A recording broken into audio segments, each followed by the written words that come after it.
नमस्कार दोस्तों। देश की पुकार यूट्यूब चैनल में आपका हार्दिक स्वागत है। दोस्तों, इस विश्लेषण को आखिर तक देखिए, इस वीडियो को पूरा देखिए और प्लीज़ देश की चैनल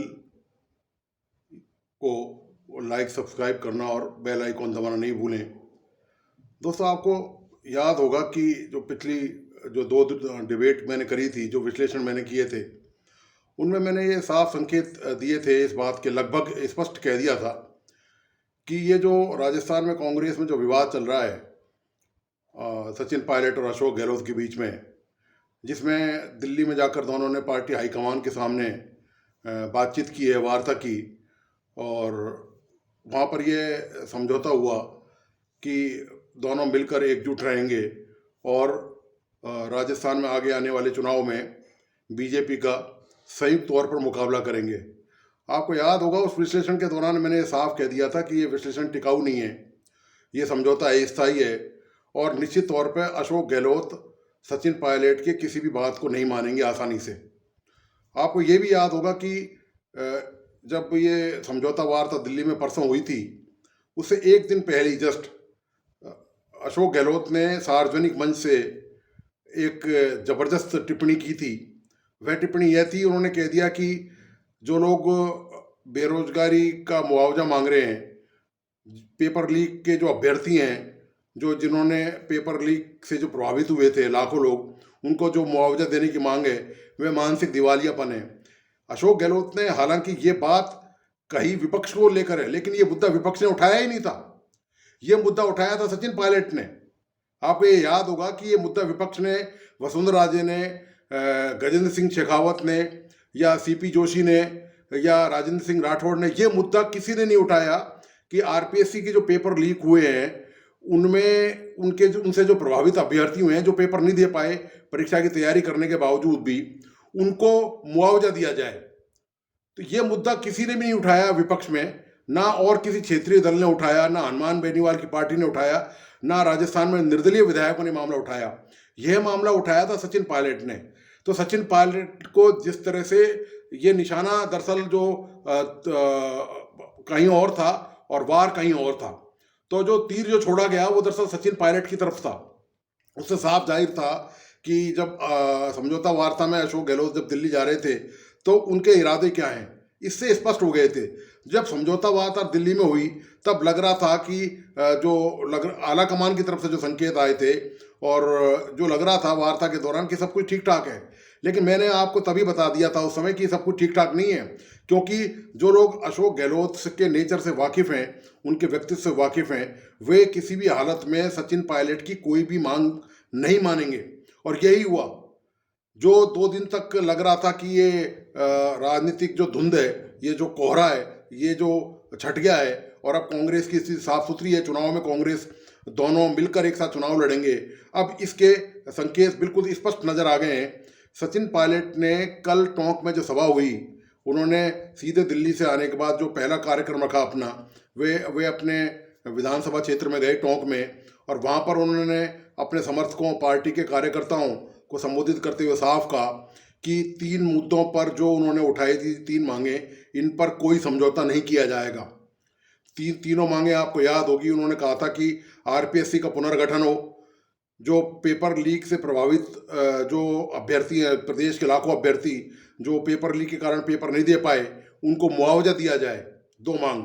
तीसरी मांग, उन्होंने वसुंधरा राजे के खिलाफ जो करप्शन के आरोप लगाए थे, जो आरोप अशोक गहलोत, मुख्यमंत्री अशोक गहलोत ने जब विपक्ष में थे, कांग्रेस जब विपक्ष में थी, उस समय जब पिछले 5 साल पहले वसुंधरा राजे का राज था, भारतीय जनता पार्टी का राज था, तो जब अशोक गहलोत ने जो आरोप लगाए थे कि माइंस को लेकर, खनन घोटाले को लेकर, शराब माफिया को लेकर और खनिज माफिया को लेकर और तमाम जो दूसरे तरह के घोटालों के जो आरोप थे, वो अशोक गहलोत ने लगाए थे। तो सचिन पायलट की मांग ये थी कि इस मामले की जांच की जाए।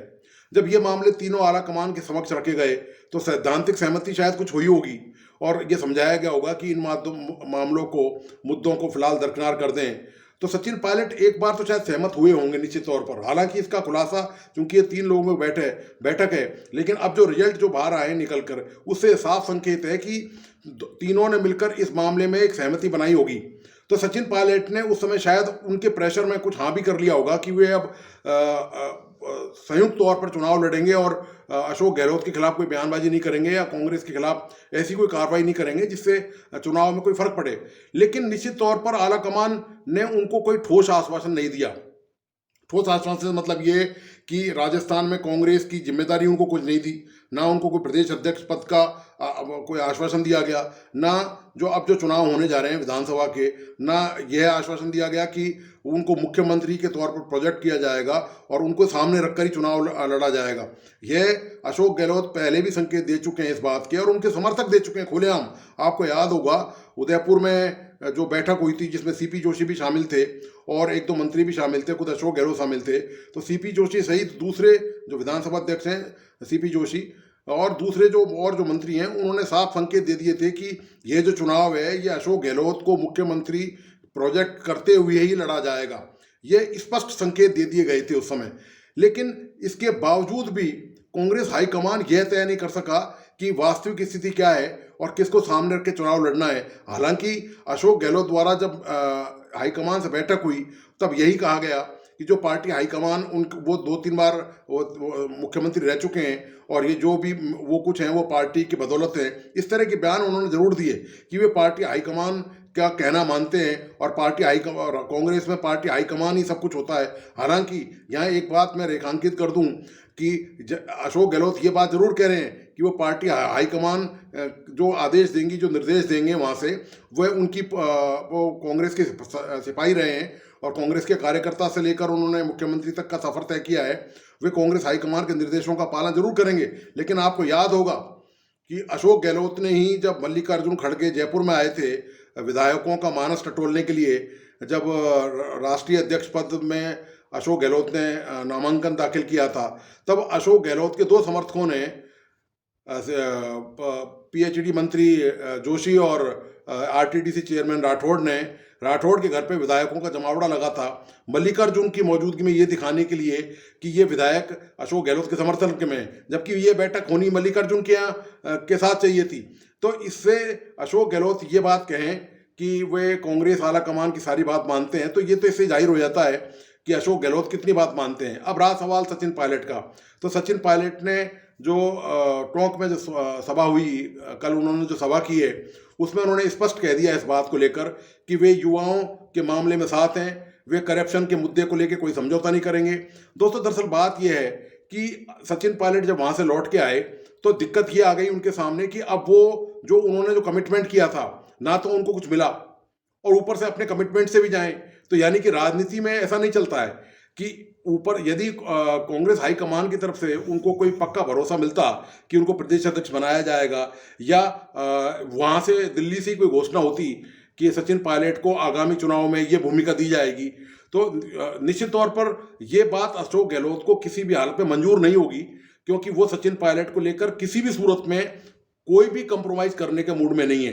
हाँ, इतना जरूर वो चाहते हैं कि सचिन पायलट विरोधी कार्रवाई नहीं करें, क्योंकि निश्चित तौर पर इससे आगामी जो चुनाव है उसमें कांग्रेस को झटका लगना तय है। यह तो निश्चित है, क्योंकि सचिन पायलट राजस्थान के कद्दावर और युवा नेता हैं और उनके अंदर जबरदस्त ऊर्जा भरी हुई है। आपने देखा होगा पिछले किसान विधानसभाओं की रैली में कि उनका आकर्षण देखा होगा कि हजारों लाखों की संख्या में लोग उनको सुनने और देखने आए।